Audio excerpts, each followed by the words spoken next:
Hi, my name is Remi Boudreau and I'm the author of the book The Life Gardener. When I first started to see Bev professionally, we worked a lot on my heart wall. And essentially what that is I had built this wall, this illusion wall, to protect me from what others may think, whether it be in relationships. Essentially I was guarding myself in this tight little space, afraid of showing all that I was and going out there into the world.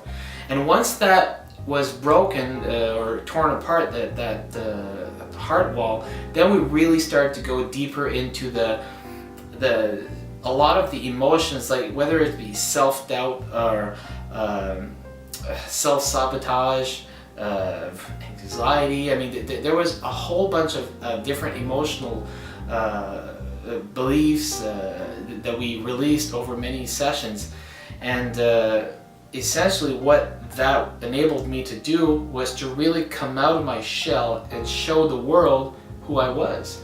And a big part of that was a very creative person. But for the longest time I was this artist who wasn't expressing himself. So having now the freedom or the feeling of having the right to do so led to eventually me writing my first book.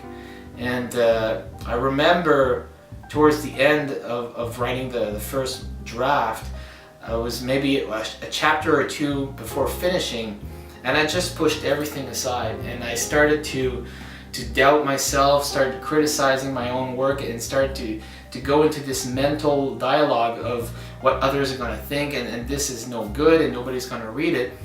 And then the nice thing about it is that I was quickly able to identify those as old patterns and overcome them.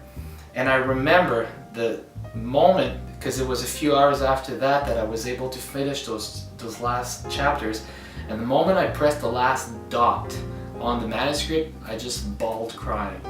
And to me, the biggest success with that, not counting the potential lives that can be touched with my book, was simply the fact that I had finished it and that I had stepped out of my own way and not sabotaged my own progress. What Bev does is hard to explain and to prove to someone who perhaps hasn't experienced it hands-on.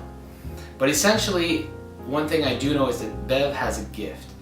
And in the spiritual world, this gift is called empath. And that means that she is able to literally merge with who we are energetically and feel that.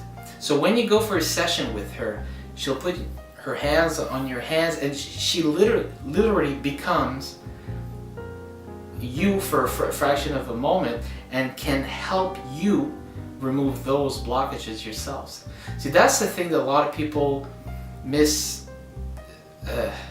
misunderstand, is that a lot of the healing is done by ourselves, but we need the help to whether guide us or give us that knowledge that we can help ourselves. And that is a precious gift that Bev has, and that for me it's been tremendous. And after many sessions with Bev, I had discovered that I did have that power. And Bev will gladly tell anyone that if she can work herself out of a customer, it's a precious gift that life has given her. Bev is attentive like I've never seen, compassionate, and simply a great person to be around.